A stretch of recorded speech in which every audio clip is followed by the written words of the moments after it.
throttle, third gear.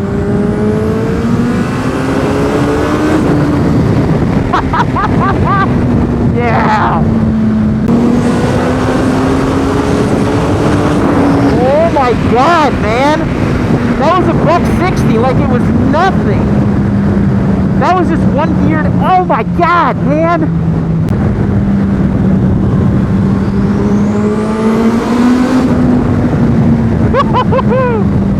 Yeah. Yeah, that was awesome. Oh my God.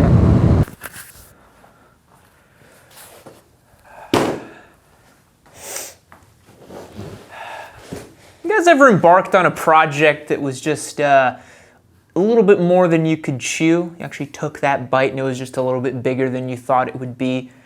That's how I feel about this Turbo Busa. As you can see by the title of the video, yes, we blew the head gasket on the bike, because that's what happens when you bolt a turbo onto a 14-year-old Suzuki engine and just hope it runs right. Very, very delicate procedure, right? And I feel like my own hubris was the cause of the bike kind of going poof. Now, the bike didn't blow up. I just want to put that out there. But I certainly had a lot of hubris when I was in that vlog and I was saying that the coolant problems weren't even that bad and it was kind of overheating and it was probably okay. So as I'll show you guys in these next few clips, I tried to diagnose it as best as I could, but it really didn't pan out. I'll show you what I mean. Alrighty guys, we're now in the home stretch of the Turbo Hayabusa project. We just have a couple more things to do today. The bike is overheating a little bit, and so I believe there's air in the coolant, so I'm gonna try to flush the coolant system. We've also got a new rear caliper spacer on the rear axle and some block-off plates. Let me show you those. So here we have the mirror block-off plates, and then that new spacer I was telling you guys about. This is an OEM part that I picked up that's going to replace this god-awful, ugly road lock thing that I've hated since I bought this bike like a year and change ago. So yeah, let's get into it.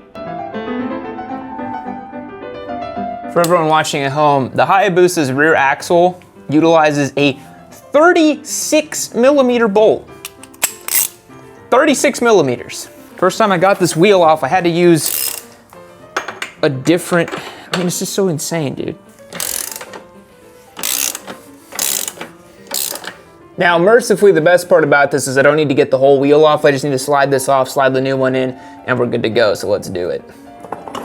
Okay, nice solid weight reduction there, too.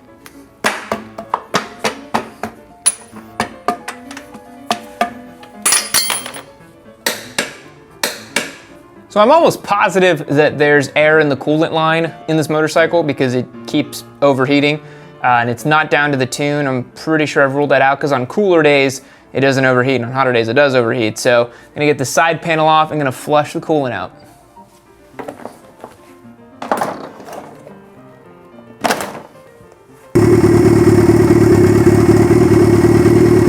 All right guys, so what we're doing now is we are letting the bike idle for a good 20 minutes or so to check to see if the coolant temp starts rising again.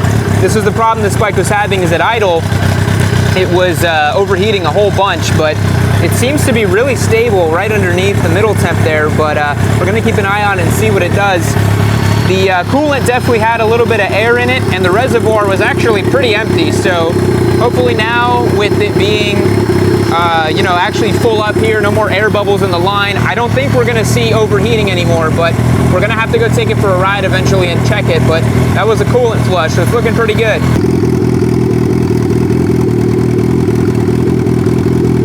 All right guys, the Hayabusa doesn't overheat anymore. I flushed out the coolant, got the air bubbles out, topped it off a little bit, let it idle for a good 25 minutes, which is longer than it's ever idled before. It used to overheat when it was idling and stuff.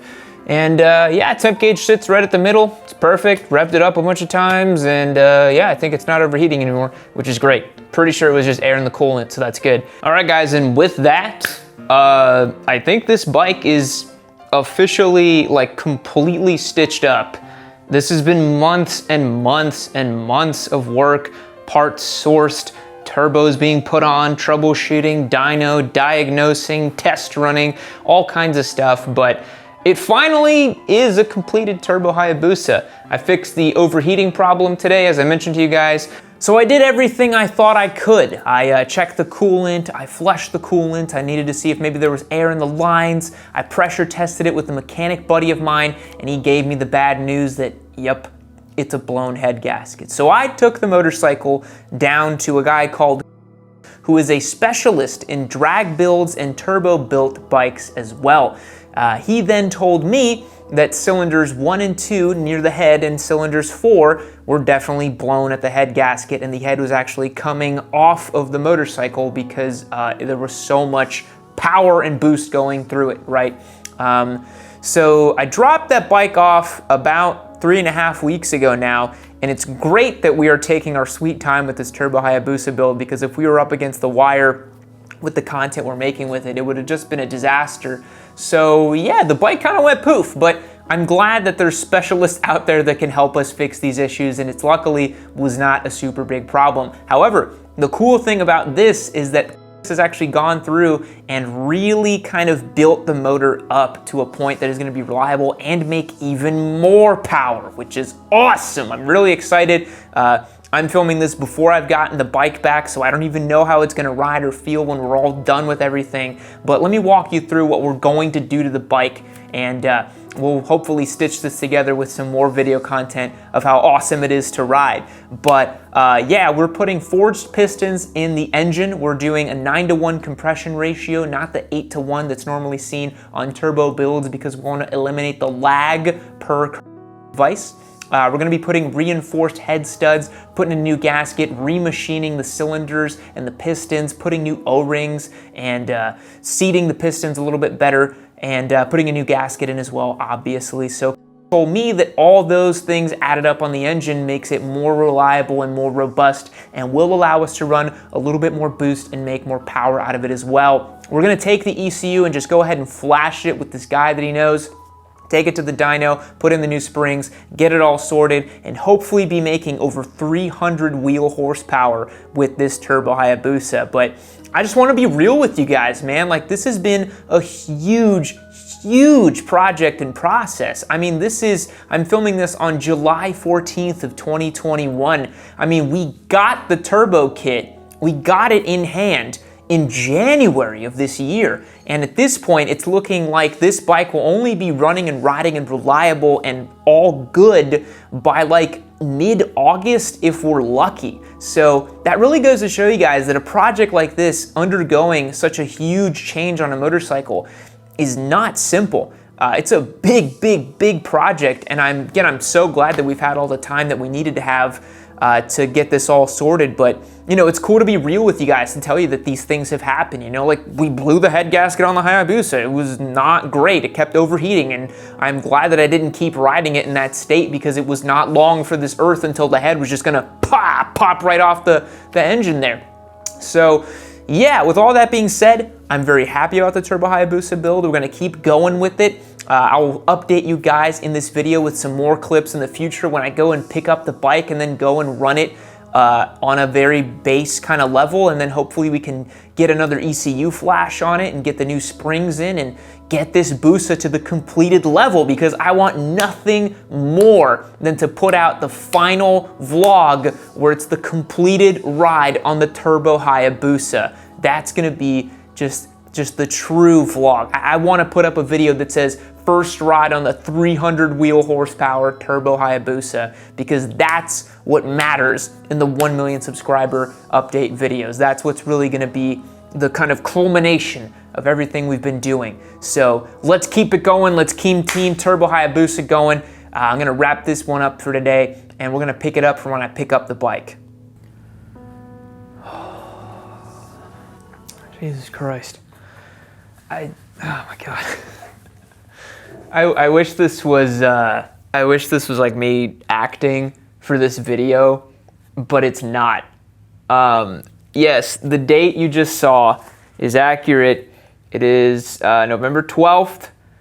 What are we at in subscribers? It's so important so you guys understand how long this quest has been. Today we are at 986,000 subscribers. This is our 1,000,000 subscriber bike, and yes, it has taken 3.5 months to get this all sorted, and it's still not quite done yet. So I've watched back this video, I was looking back, I'm actually editing all this myself, which is pretty rare for me to do on the YamiNoob channel, but I felt like for the 1,000,000 subscriber videos, I needed to do them.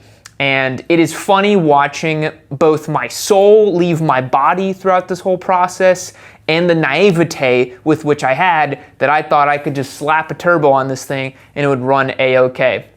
Let us recap what's been going on with this bike and why I'm so glad we started this journey back in March of this year. So, as I mentioned in the video, head gasket blew. We had to do a bunch of work on the bike. So what exactly was that work and why did it take so long? Okay, so the work that was done on the bike was we put brand new pistons in there, 9.5 compression, well 9.5 to 1 compression pistons. We remachined the heads. We put a new gasket in there. We put reinforced studs into the engine block so that the head can seat correctly with the rest of the block on there.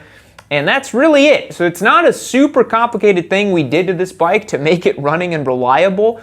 But the problem is with COVID the way it is and global supply chain the way that it is, so many of these parts took so long to show up.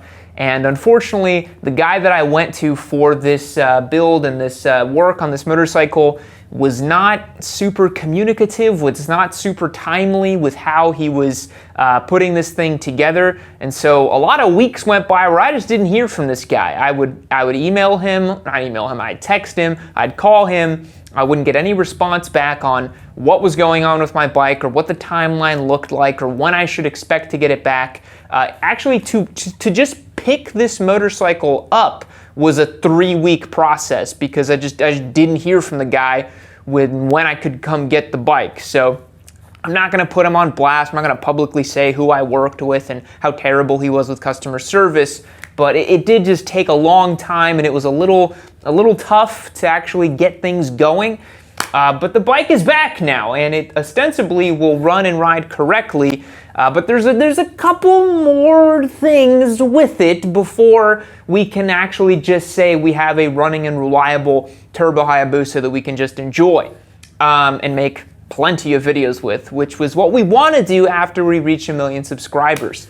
The next thing we need to do on this thing is break the pistons in a little bit. The guy who built the engine told me that it needs to run about 250 miles, low gas, kind of easy going stuff. We did that with the Sportster that we built back earlier this year. It was 2020 rather I don't even remember when we built that thing. So we got to do that, and then I need to get in contact with someone to flash this motorcycle's ECU. So there's just this whole crazy thing that, I feel like I'm having a hard time finalizing this quest with this Turbo Hayabusa. I need to speak to a couple more experts about what the next step is, whether or not we can run the bike without a full ECU flash. Spoiler alert, we have to flash it. I don't think there's any way we're going to be able to get away with just a dyno jet with the Turbo Busa map that's on there. I think we have to flash it, unfortunately, which is going to add more time and more complexity to this build and project. So we have to do that. We have to speak to some other people about some final bits and bobs on this bike, and now we have to go and ride it for 250 miles and break in this new engine. Let's go do it. Oh my God. That's not good. That's oil. That's not good at all. Well, that's really not fucking good. What the fuck is going on here? Of course I'm here in the middle of butt nowhere. Where is that coming from? That's great. All right, guys. So I'm literally making this video to show y'all the break-in miles that I'm doing on this bike, and now it's leaking a ton of oil, and I'm here in the middle of nowhere. It's showing empty on the sight glass, so this bike probably doesn't even have oil in it. So that's great. That's really cool. This bike is now leaking oil everywhere, and I don't know from where it is leaking. I just know that that definitely is oil. I'm touching it right there. And, yep, that for sure is oil coming out of this engine. That's cool. Looks like maybe it's streaking right through here. That's a little bit right there too. Maybe from the turbo. I'm not sure. That's a huge bummer though. That's a lot of oil. That's not a little bit either. It's really unwise to ride this bike. Where is it coming from? It's just dripping from the bottom of the block here. Coming off the shift lever, coming off the side there. Wow. Oh, wow, that's really cool. That's really fucking cool.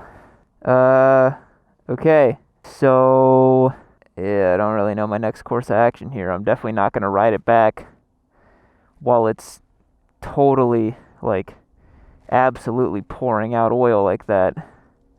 This is just how much oil has come out of it in me being parked for 4 minutes. Like, and it's just puking out oil. So it'd be pretty unwise to go ride it back home. Yeah, I should leave it here and then collect it, because the last thing I want to do is to have this go pop while I'm riding, or have it seize up while I'm riding and literally die riding this stupid bike. So, I guess that's where we're gonna leave it for here.